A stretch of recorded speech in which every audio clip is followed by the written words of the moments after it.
किसान साथियों, आज के इस वीडियो में हम बात करने वाले हैं टमाटर की सफल एवं उन्नत खेती कैसे करें।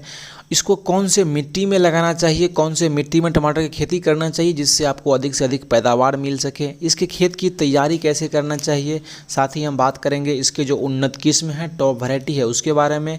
इसका बीज दर क्या रखना चाहिए, इसकी नर्सरी को कैसे तैयार करना चाहिए, और इसका जब हम नर्सरी से पौधा को निकाल कर मेन प्लॉट में लगाते हैं तो उसका पौधा रोपण कैसे करना चाहिए। इसमें सिंचाई कब कब और कितने दिन पर करना चाहिए। और अंत में हम बात करने वाले हैं इसमें खाद एवं उर्वरक कौन सा और कितने मात्रा में देना चाहिए। इन सारी चीज़ के बारे में बात करने वाले हैं, तो आप सभी वीडियो के अंत तक जरूर बने रहे। नमस्कार किसान साथियों, मैं हूं प्रहलाद। आप सभी देख रहे हैं आपका अपना चैनल अन्नदाता। अगर आप लोग इस चैनल पर पहली बार आए हैं, चैनल को सब्सक्राइब करें और बेल आइकन को जरूर दबाएं। खेती बारे जुड़ी जो भी जानकारी है वो आपको मिलती रहेगी। किसान साथियों, अब हम बात करते हैं जलवायु के बारे में। तो किसान साथियों, अगर हम बात करें टमाटर की खेती, तो यह सच में शरद मौसम की सफल खेती है। लेकिन जब आप टमाटर की खेती सर्दी के मौसम में करते हैं तो सर्दी में पाला की वजह से आपके जो टमाटर का रंग होता है और आकार होता है, दोनों बहुत ही ज़्यादा मात्रा में ख़राब होता है। जबकि रंग और आकार ही टमाटर का जो यह सही गुणवत्ता देता है, सही भाव देता है। किसान साथियों, टमाटर के पौधा को लगभग 18 से 30 डिग्री का सेल्सियस का जो तापमान होता है वो ज़रूरी होता है अच्छी विकास और पैदावार के। किसान साथियों, अगर आप भी टमाटर की खेती करते हैं तो यह एक बात जान लीजिए कि अगर 10 डिग्री तापमान से नीचे और 30 डिग्री तापमान से ज़्यादा अगर हो जाता है टमाटर की खेती के लिए, तो टमाटर का जो फल होता है वो लाल रंग जो बनता है वो बनना कम हो जाता है, जिसकी वजह से आपका मार्केट का वैल्यू कम हो जाता है। किसान साथियों, अब हम बात करते हैं टमाटर की खेती के लिए जो उपयुक्त मिट्टी है उसके बारे में। तो वैसे तो टमाटर की खेती लगभग सभी प्रकार की मिट्टी में की जा सकती है, लेकिन अगर आप हल्की अम्लीय मिट्टी से लेकर और दोमट मिट्टी में करते हैं तो यह मिट्टी टमाटर की खेती के लिए सबसे अधिक उपयुक्त मानी जाती है, क्योंकि इस मिट्टी में जो पानी सोखने की क्षमता होती है वो ज़्यादा से ज़्यादा होती है। और टमाटर की खेती के लिए जो पानी है वो बहुत ही ज़्यादा खतरनाक होता है, बहुत ही ज़्यादा डैमेज करता है। किसान साथियों, अब हम बात करते हैं खेत की तैयारी कैसे करना चाहिए उसके बारे में। तो किसान साथियों, सबसे पहले आपको ये पता होना चाहिए कि टमाटर की खेती करने के लिए कम से कम आपको खेत को 4 से 5 जुताई करना बहुत ही ज़रूरी होता है। अगर आप 4 से 5 जुताई कर देते हैं तो आपका खेत का जो मिट्टी होता है वो बहुत ही ज़्यादा भुरभुरा हो जाता है, जैसा कि टमाटर की खेती करने के लिए उपयुक्त माना जाता है। जिसमें पहली जुताई आपको मिट्टी पलटने वाले हल से और बाकी की जुताई कल्टीवेटर से करना चाहिए, जो कि बहुत ही लाभदायक साबित होता है। और प्रत्येक जुताई के बाद किसान साथियों आपको जो पाटा लगाना चाहिए खेत में। पाटा लगाने से क्या होता है कि मिट्टी भुरभुरा हो जाता है, और उस खेत की अंतिम जुताई के समय कम से कम 15 से 20 टन सड़ा हुआ गोबर या फिर केचुआ खाद या फिर आपको कंपोस्ट खाद डाल देना चाहिए, जो कि बहुत ही ज़रूरी होता है। आपके खेत का जो उर्वरा शक्ति होता है उसको भी ये बढ़ा देता है। इसके बाद अगर हम बात करें किसान साथियों, तो उस गोबर के खाद जो होता है उसमें डालने के बाद पूरे खेत में आपको फैला देना चाहिए, जिससे कि सभी जगह पर और पूरे प्लॉट में आपको बराबर मात्रा में वो मिल जाए। जब आप अपने प्लॉट को समतल कर देते हैं किसान साथियों, तो उसके बाद हल्का सिंचाई और उसके साथ साथ निराई गुराई भी कर देना चाहिए पूरे प्लॉट को। और निराई गुराई करने के बाद आप अपने प्लॉट को जो क्यारी होता है उसमें आपको डिवाइड कर लेना चाहिए, बांट लेना चाहिए। इसके बाद हम बात करते हैं किसान साथियों जो उन्नत किस्म है, टॉप वैरायटीज है, उसके बारे में। तो सबसे पहले हम बात करते हैं जो कुछ रिसर्च वाला वैरायटी है उसके बारे में। तो रिसर्च वाला वैरायटी जैसे कि पूसा रवि है, काशी विशेष है, हिसार लालिमा है, हिसार ललित है, पंजाब केसरी है, पूसा सदाबहार है, पंत बहार है। ये सभी किस्में जो है भारतीय कृषि अनुसंधान केंद्र द्वारा डेवलप किया गया है, जिसका पैदावार काफ़ी ज़्यादा होता है और रोग मुक्त होता है। इसके बाद अगर हम बात करें किसान साथियों जो हाइब्रिड किस्म होता है, जो किसी कंपनी का होता है, उसके बारे में, तो उसका लिंक आपको मैंने डिस्क्रिप्शन में दे दिया हुआ है, वहाँ जाकर आप वीडियो को देख सकते हैं और उस वैरायटी में से किसी एक वैरायटी को चयन करके आप अपने प्लॉट में लगा सकते हैं, जिसका पैदावार बहुत ही ज़्यादा देखने के लिए मिलता है और रोग मुक्त बीमारी है। अब हम बात करते हैं किसान साथियों बीज दर के बारे में कि कितना आपको बीज लगाना चाहिए, कितना बीज आपको देना चाहिए, इसके बारे में बात करते हैं। तो अगर आप किसान साथियों रिसर्च वाला किस्म लगाते हैं, जैसे कि पूसा रूबी हो गया, काशी विशेष हो गया, अगर इस तरह के कोई भी बीज लगाते हैं, आपको किस्म लगाते हैं, तो 400 ग्राम प्रति हेक्टेयर के हिसाब से आपको लगाना चाहिए, जो कि काफ़ी सफिशियंट होता है।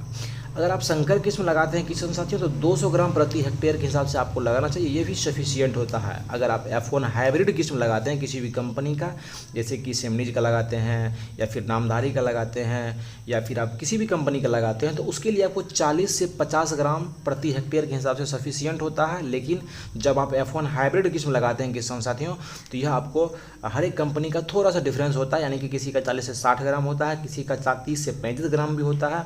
तो इस चीज़ को आप देखते हुए आपको बीज दर लगाना चाहिए। किसान साथियों, अब हम बात करते हैं नर्सरी की तैयारी कैसे करना चाहिए उसके बारे में। तो नर्सरी वाली जो जगह है किसान साथियों, वो आपको ज़मीन से थोड़ी सी ऊंची जगह पर होना चाहिए, जिसमें कि पानी लगने का जो परेशानी होता है वो बिल्कुल भी ना हो। साथ ही जहाँ आप नर्सरी लगाने वाले हैं जिस जगह पर, वो मिट्टी भुरभुरा होना चाहिए, क्योंकि जो भुरभुरा मिट्टी होता है उसमें जो पौधे का जर्मिनेशन होता है बहुत ही अच्छा होता है। उसके बाद किसान साथियों, बीज को नर्सरी में डालने से पहले कम से कम 12 घंटे पहले आपको पानी में भिगोने के लिए रख देना चाहिए। इससे क्या होता है कि जो जर्मिनेशन परसेंटेज होता है वो बहुत ही ज़्यादा होता है और आपका पौधा जल्दी से जल्दी अंकुरन करता है। इसके बाद जब 12 घंटे भिगोया हुआ हो जाता है किसान साथियों, तो जब उसको आप पानी से निकालते हैं तो उस समय आपको उसका बीज उपचार कर देना चाहिए। अगर आप बीज उपचार नहीं करते हैं तो आपका जो जर्मिनेशन परसेंटेज है वो भी घट जाता है और जो भी जर्मिनेट करता है बीज, उसमें जो फंगस का अटैक होता है वो काफ़ी ज़्यादा होता है। हम बात करते हैं किसान साथियों बीज उपचार के लिए कौन सा दवाई सबसे प्रयुक्त माना जाता है। तो उसके लिए आप क्रिस्टल कंपनी का विविस्टिन आता है, जिसमें कि कार्बेंडाजिम 50% WP फॉर्म में आता है, इसका इस्तेमाल आप कर सकते हैं। नर्सरी लगाते समय किसान साथियों आपको एक चीज़ का ध्यान रखना चाहिए, आपको ब्रॉडकास्ट यानी कि छिड़काव करके आपको बीज नहीं गिराना चाहिए। नर्सरी वाले प्लॉट में आपको हमेशा लाइन से लाइन में लगाना चाहिए।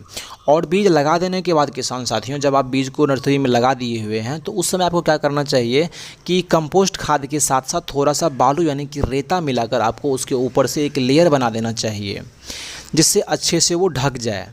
उसके बाद किसान साथियों हल्के फुहार से सिंचाई समय समय पर ज़रूरत के हिसाब से करते रहना चाहिए, जिससे कि ग्रो होने में उसको थोड़ा आसानी होता है, नमी मिलता रहे।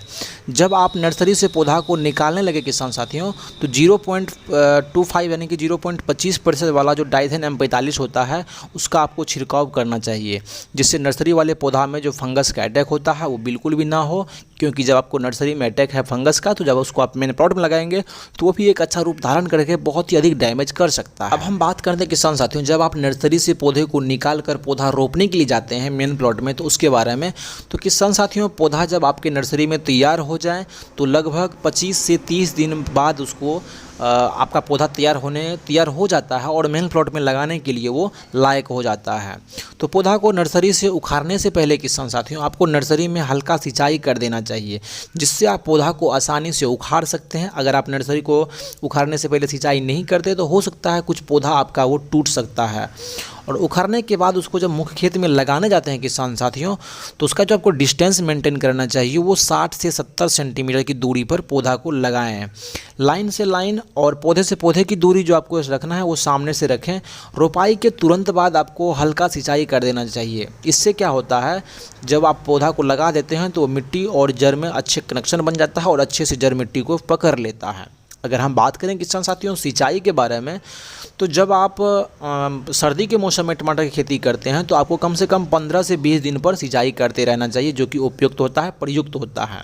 अगर आप गर्मी के मौसम में खेती करते हैं किसान साथियों, तो 10 से 12 दिन पर आपको सिंचाई करते रहना चाहिए ज़रूरत के हिसाब से। अगर आप बरसात के मौसम में किसान साथियों इसका खेती करते हैं तो 6 से 7 दिन यानी कि प्रति सप्ताह आपको पानी देना चाहिए, सिंचाई करना चाहिए।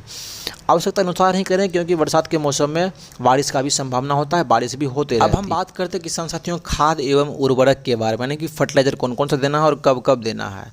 तो जो आपको पहला खाद देना है किसान साथियों खेत की तैयारी के समय देना। जिस समय में आप खेत तैयार करते हैं तो उस समय में आपको 40 kg नाइट्रोजन देना, यानी कि 40 kg यूरिया देना है, और 60 kg फॉस्फोरस लेना है, 60 kg पोटास लेना है। इन तीनों को अच्छे से मिलाकर आपको जिस समय आप खेत की तैयारी करते हैं उस समय आपको खेत में डाल देना चाहिए।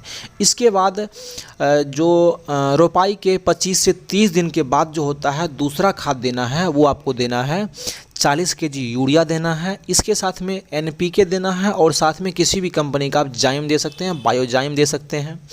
उसके बाद आपको तीसरे खाद जो देना है किसान साथियों, वह रोपाई के 55 से 60 दिन में देना है, जिस समय कि आपको फलन आ जाता है आपके प्लॉट में, आपके पौधा में। उस समय आपको देना है किसान साथियों 40 kg नाइट्रोजन के साथ आपको NPK मिलाना चाहिए। इस समय आपको बायोजाइम बिल्कुल भी नहीं देना चाहिए, सिर्फ यूरिया के साथ में आपको NPK ही देना चाहिए।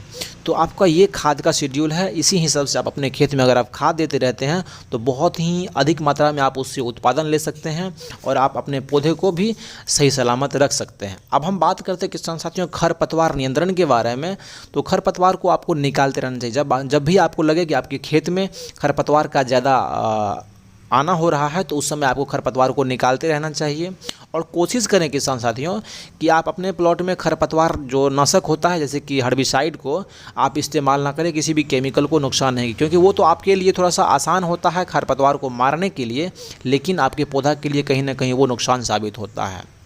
जिससे कि अगर आपके खेत में किसान साथियों खरपतवार का अटैक ज़्यादा हो रहा है तो उससे क्या होता है कि जो आपके पौधे का विकास है वो भी नहीं होता है और आपका जो कहीं ना कहीं उत्पादन है उस पर भी ये इफ़ेक्ट करता है, कम कर देता है उसके आपके उत्पादन को।